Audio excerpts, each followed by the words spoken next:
Assalamualaikum warahmatullahi wabarakatuh.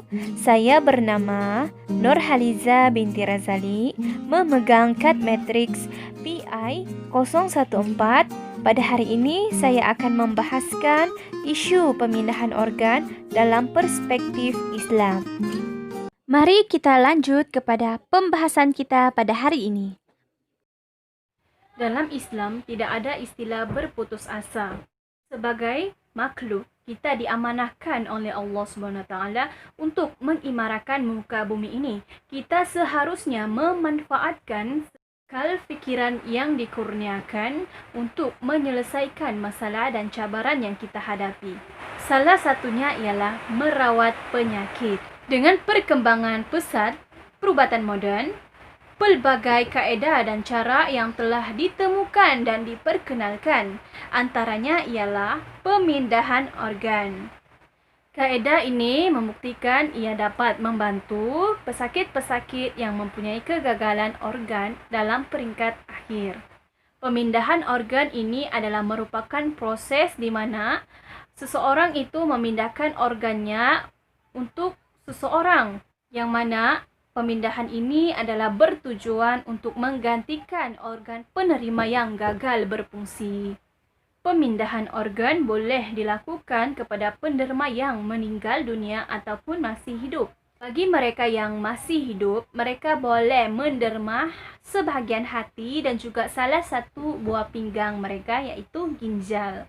Manakala penderma yang sudah meninggal dunia pula, mereka boleh menderma seluruh anggota, organ dan juga tisu-tisu yang sesuai. Seterusnya kita masuk kepada hukum pemindahan organ. Dalam konteks Islam, pemindahan organ ini tidak dibincangkan secara khusus dalam hukum utama, iaitu Al-Quran dan Sunnah. Kerana perkembangan perubatan ini berkembang pada abad ke-20. Namun, para ulama Islam telah membincangkan tentang perkara ini sejak 1950-an lagi. Di Malaysia, isu ini mula dibincangkan pada tahun 1960-an apabila Mufti Negeri Perlis mengeluarkan fatwa mengenai isu ini pada tahun 1965-an. Pandangan-pandangan para ulama berbentuk ijtihad, iaitu berdasarkan pendekatan-pendekatan fiqh. Secara asas, hukum bagi pemindahan organ ini adalah harus.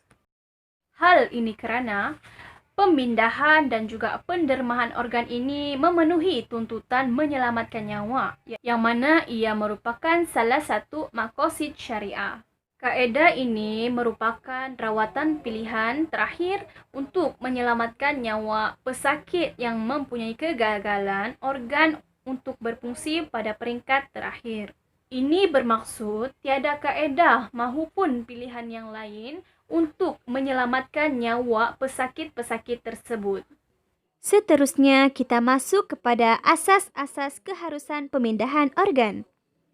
Yang pertama ialah kemudaratan perlu dihilangkan, yang mana ia merupakan salah satu matlamat syariah, iaitu memelihara nyawa. Yang kedua ialah segala urusan itu mengikut dengan tujuannya. Sudah pasti kaedah ini adalah untuk menyelamatkan nyawa seorang pesakit. Kemudian, mengelakkan kemudaratan yang lebih besar berlaku dengan melakukan kemudaratan yang lebih ringan. Ini bermaksud jika tidak ada seorang pun orang yang menderma, maka kemudaratan yang lebih besar akan berlaku kepada mereka yang mengalami kegagalan organ.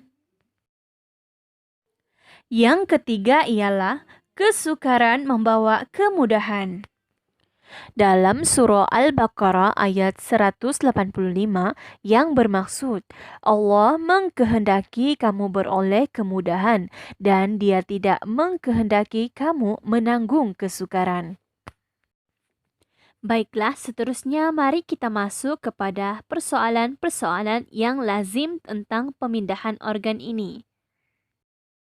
Soalan yang pertama, adakah pemindahan organ ini sama dengan perbuatan menyiksa mayat?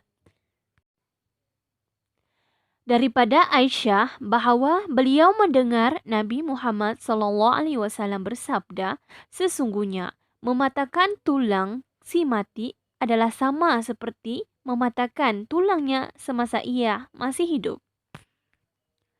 Pada dasarnya hadis ini melarang melakukan penghinaan ke atas orang yang meninggal dunia.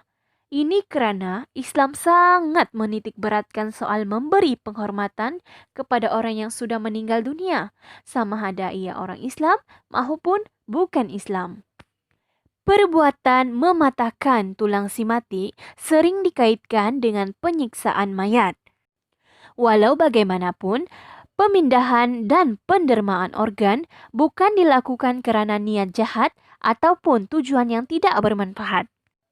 Sebenarnya, ia dilakukan sebagai pilihan terakhir bagi menyelamatkan nyawa pesakit yang memerlukan organ tersebut. Seperti mana yang kita tahu, salah satu maqasid syariah ialah memelihara nyawa.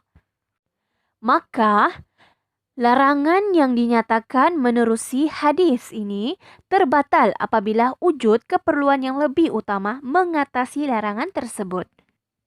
Yang mana niat di sebalik pendermaan ini adalah baik dan murni. Namun yang demikian, pendermaan organ dilakukan hanya apabila tiada alternatif lain bagi menyelamatkan nyawa pesakit tersebut. Soalan yang kedua ialah, adakah penderma organ menanggung dosa orang yang menerima organnya? Jawapannya adalah tidak, kerana setiap mukallaf bertanggung jawab ke atas tindak tanduknya sendiri. Sebaliknya, Dr. Yusuf Al-Qadarawi berpandangan orang yang menderma organ akan diberikan ganjaran pahala. Ini kerana pendermaan organ juga merupakan sedekah jariah. Soalan yang seterusnya, bolehkah orang Islam menerima organ orang bukan Islam? Tiada larangan dalam syarak bagi memindahkan organ orang bukan Islam kepada orang Islam, kerana organ manusia tidak bersifat Islam maupun kufur. Sebaliknya, organ ialah alat yang digunakan oleh manusia bagi melaksanakan tuntutan akidah dan manhajnya untuk hidup. Apabila organ dipindah daripada orang bukan Islam kepada orang Islam, maka organ tersebut menjadi sebahagian tubuh orang Islam yang digunakan untuk tujuan menunaikan tanggungjawabnya seperti yang telah diperintahkan oleh Allah Subhanahu Wa Taala. Menurut Dr. Yusuf Al-Qadarawi, menghukumkan anggota tubuh badan bukan Islam adalah Islam. Menurut beliau, Islam dan kufur seseorang itu bukanlah anggota zahir, tetapi roh manusia tersebut. Jikalau tadi persoalannya, bolehkah menerima? Bagaimana pula jika seorang Islam itu menderma organnya kepada orang yang bukan Islam? Dalam konteks Malaysia, penderma tidak boleh menetapkan siapa yang boleh ataupun tidak boleh menerima organ yang didermakan olehnya. Sebaliknya, organ dipindahkan kepada mereka yang paling sesuai menerima organ yang mempunyai tahap kejayaan pemindahan yang paling baik. Dalam konteks Malaysia juga, orang bukan Islam dikategorikan sebagai kafir zimmi, di mana mereka yang memberi taat setia kepada negara wajib dilindungi, dibantu dan diselamatkan apabila berada dalam kesusahan dan juga kesakitan. Ini termasuklah menyelamatkan nyawa menerusi pemindahan organ. Kesimpulannya, Ibni Qayyim Al-Jauziyah meletakkan pengorbanan jiwa raga di peringkat yang paling tertinggi daripada 10 jenis pengorbanan yang beliau sebutkan dalam Madarij Salikin. Kita boleh kaitkan bahawa penerma organ itu seperti pengorbanan jiwa raga, yang mana ia merupakan satu perbuatan yang sangat mulia kerana ia sanggup menderma organnya yang begitu penting kepada orang yang sangat memerlukan.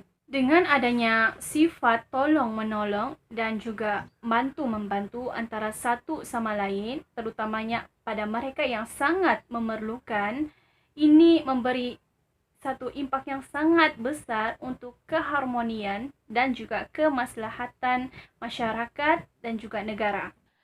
Pembahasan kita sampai di sini sahaja. Segala maklumat yang saya sampaikan ini adalah bersumberkan KKM dan juga gandingan bersama Jakim. Ini sahaja pembentangan saya untuk hari ini. Sekian dan terima kasih.